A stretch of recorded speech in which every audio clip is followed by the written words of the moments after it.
Welcome back to my channel women's health talk. और यहाँ पर हम बात करते हैं वीमेंस के हेल्थ से रिलेटेड टॉपिक्स पर।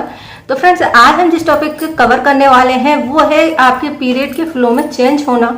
और ये जो प्रॉब्लम है बहुत सारी महिलाओं को होती है और वो कब इस पर ध्यान देती हैं तो देखती हैं कि उनका फ्लो जो है पहले की अपेक्षा कम हो गया है।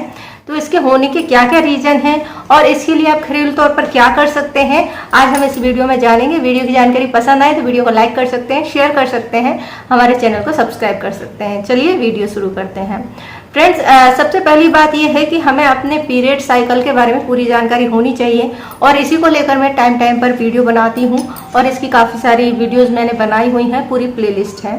तो आपको उसमें बहुत सारी चीज़ों के सॉल्यूशन मिलते हैं और उसी में से आज एक प्रॉब्लम है, वो है आपके पीरियड का जो फ्लो होता है, यानी आपकी जो ब्लीडिंग है उनमें चेंज हो जाना। वो क्यों होता है फ्रेंड्स? इसके होने के बहुत सारे रीजन होते हैं। अगर हम रीजन्स की बात करें तो सबसे पहले हम ये जानते हैं कि इनमें चेंजेस होने के एक तो टाइम बहुत इंपॉर्टेंट है। टाइम का मतलब एज इंपॉर्टेंट होती है। जैसे कि आपका प्यूबर्टी एज होती है, उस टाइम पर भी आपके पीरियड जो है या तो बहुत कम फ्लो के साथ में आते हैं या फिर बहुत हैवी हो जाते हैं। इसी तरह मेनोपॉज के आसपास की एज जो होती है 40 के बाद 45 या 47 साल में आपको ये प्रॉब्लम देखने को मिल सकती है, जिसमें कि पीरियड आपके इतने कम आते हैं कि जो ब्लीडिंग की जगह स्पॉटिंग के रूप में होने लगते हैं। तो ये दो कंडीशंस कॉमन होती हैं जिसमें कि आपका जो पीरियड का फ्लो जो है कम हो जाता है। इसके अलावा भी बहुत सारे और रीजन होते हैं जिनके कारण से जो है आपका पीरियड का फ्लो जो है अचानक से कम हो जाता है। जैसे कि आपको पता ही है कि हर एक पीरियड जो होता है उसमें अगर आपका एक हेल्दी पीरियड होता है उसमें 12 जो आपके पैड होते हैं, रेगुलर पैड होते हैं, वो लगते हैं। अगर इससे कम लगते हैं, अगर मान लो आपका जो पीरियड था उसमें 12 पैड यूज हो रहे थे और अचानक ही आपका पीरियड एकदम से कम हो जाता है, यानी कि आपका एक पैड भी फुल नहीं होता है, रोजाना स्पॉटिंग होती है या हल्की फुल्की ब्लीडिंग होती है, तो फिर आपको सोचना पड़ेगा और इसके लिए ट्रीटमेंट लेना पड़ेगा। और इनकी इस तरीके से पीरियड का एकदम से कम हो जाने के बहुत सारे रीजन होते हैं। चलिए उन रीजन्स पे बात करते हैं।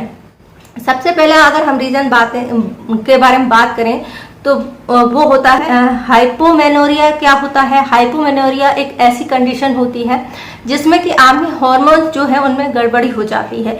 आपका हार्मोन जो है एस्ट्रोजन और प्रोजेस्टेरोन के लेवल में गड़बड़ होने पर आपका पीरियड साइकिल है इस पर सीधा असर पड़ता है, क्योंकि ये दोनों हार्मोन जो होते हैं आपके पीरियड के लिए बहुत इंपॉर्टेंट होते हैं।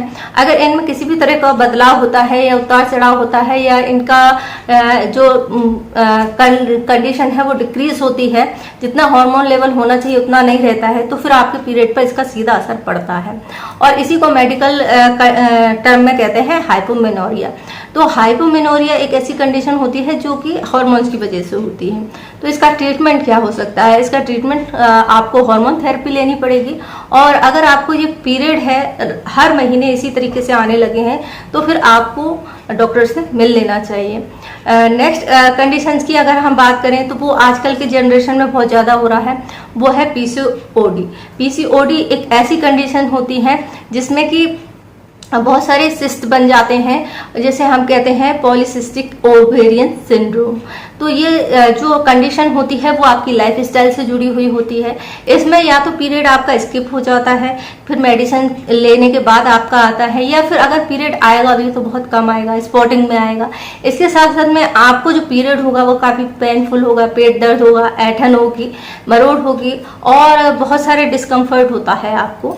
तो इसके लिए भी आपको ट्रीटमेंट लेना पड़ता है और इसको आप अपने हिसाब से भी क्योर कर सकते हैं, कुछ हेल्दी डाइट लेकर के, कुछ एक्सरसाइज लेकर के, क्योंकि पीसीओडी एक ऐसी समस्या है जिसमें कि आपका वेट भी बढ़ता है अगर आपको पीरियड नहीं आ रहा है। और इसके अलावा आपको चेहरे पर बाल वगैरह आ सकते हैं, मुहासे आ सकते हैं, तो इसके लिए भी आपको ट्रीटमेंट लेने की जरूरत पड़ती है और आपका पीरियड जो है बहुत कम आने लगता है। नेक्स्ट कंडीशन की अगर इसके बाद हम बात करें तो वो हो सकता है प्रीमेनोपॉज। प्रीमेनोपॉज में क्या होता है, हमारे जो हार्मोन्स का लेवल है बहुत ज़्यादा उतार चढ़ाव होता है, तो इसीलिए कभी कभी पीरियड जो होते हैं काफ़ी ज़्यादा हैवी होने लगते हैं या फिर आपके पीरियड जो हैं बहुत कम आने लगते हैं। कई बार ऐसा होता है कि जो आपका एज होता है मेनोपॉज के आसपास का उसके पहले भी ये सिम्टम दिखाई देते हैं। तो इसको हम कहते हैं ओवेरियन फेलियर्स के कारण से, जो कि आपके 30 या 35 की एज में होता है। और इसमें जब आपकी ओवरीज जो है सही से काम नहीं करती, एग नहीं बनता, उनमें एग रिलीज नहीं होता, फॉलिकल्स नहीं बनते हैं, तो फिर इसे ओवेरियन फेलियर कहते हैं। और इस कंडीशन में भी आपके जो पीरियड होते हैं केवल स्पॉटिंग के रूप में होने लगते हैं या पूरी तरीके से स्किप हो सकते हैं। इसके बाद अगर हम और नेक्स्ट कंडीशन की बात करें तो वो होता है एंड्रोमेट्रियोसिस। एंड्रोमेट्रियोसिस एक मेडिकल कंडीशन होती है जिसमें कि जो आपका यूट्रस की लाइनिंग जो होती है और जो बनती है हर महीने टूटती है और उसी से पीरियड आते हैं, वो टिश्यू जो होते हैं यूट्रस के उसके अंदर जाकर के ये लाइनिंग फंस जाती है और वहाँ ग्रोथ करती है और वहाँ पर ये ब्लड जो होता है फंस जाता है, क्लॉट्स बन जाते हैं और उसमें सूजन आने लगती है यूट्रस में और दर्द और बहुत ज़्यादा पेनफुल हो जाती है कंडीशन। तो ये भी एक मेडिकल कंडीशन है और इसके लिए ट्रीटमेंट की बहुत ज़्यादा ज़रूरत होती है। इसके बाद नेक्स्ट कंडीशन की हम बात करें, थायराइड डिसऑर्डर। थायराइड एक ऐसी प्रॉब्लम हो गई है जो महिला में बहुत ज़्यादा देखने को मिल रही है। तो थायराइड अगर आपको है तो भी आपके पीरियड जो है बहुत कम ब्लीडिंग के साथ में होने लगते हैं।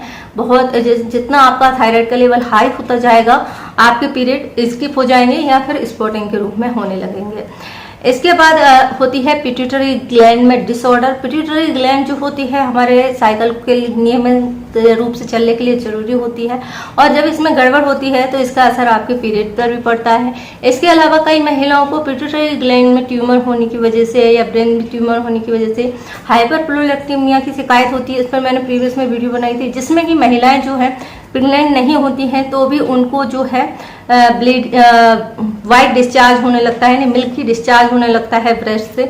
और ये कई बार थायराइड पेशेंट्स में भी देखा गया है। ये दोनों आपस में काफ़ी पास में रहते हैं, यानी अगर आपको थायराइड की समस्या है तो प्रोलैक्टेमिया की समस्या भी आपको हो सकती है।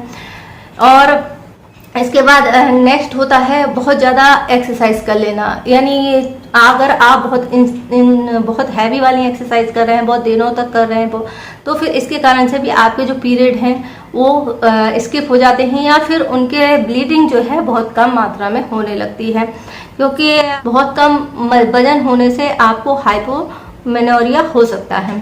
इसके बाद होता है स्ट्रेस। स्ट्रेस भी आपके पीरियड पर सीधा असर डालता है। अगर आप बहुत लंबे टाइम तक स्ट्रेस में रहते हैं तो फिर आपके पीरियड जो है या तो जल्दी आने लगते हैं या फिर स्किप होने लगते हैं या उनकी ब्लीडिंग जो है बिल्कुल कम हो जाती है।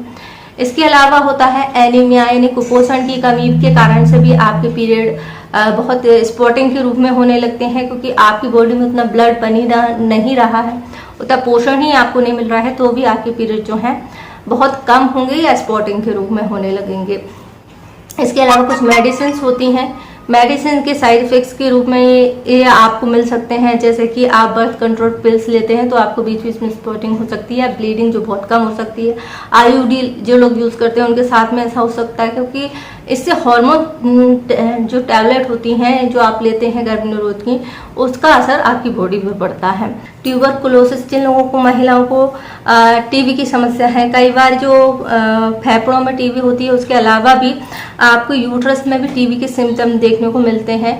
यूट्रस में भी टीबी होती है, कम चांस होते हैं लेकिन होते हैं, तो ऐसी महिला को भी ब्लीडिंग जो है बहुत कम होती है। और भी कुछ मेडिकल कंडीशंस हो सकती हैं जिनके कारण से आपको जो पीरियड है स्पॉटिंग के रूप में होने लगते हैं। अब हम इनके ट्रीटमेंट की बात करें तो मेडिकली ट्रीटमेंट में आपको क्या ट्रीटमेंट दिया जा सकता है।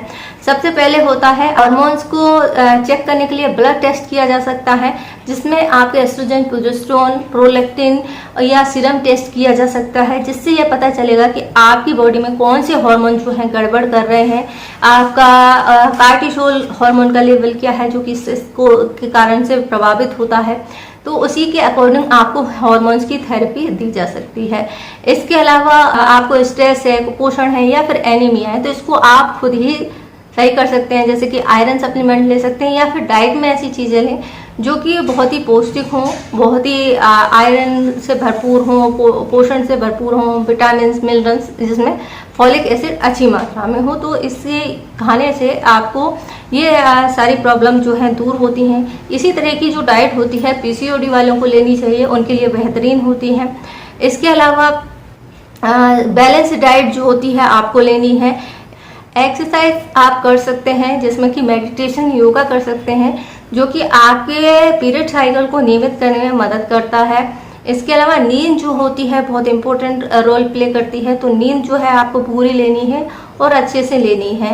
अदरक, दालचीनी और सौंफ जैसी जो चीज़ें होती हैं पीरियड के लिए काफ़ी अच्छी होती हैं, आपके पीरियड को रेगुलर लाने के लिए, तो आप इनका इस्तेमाल चाय के रूप में कर सकते हैं या फिर मसाले के रूप में भी आप इनको ले सकते हैं।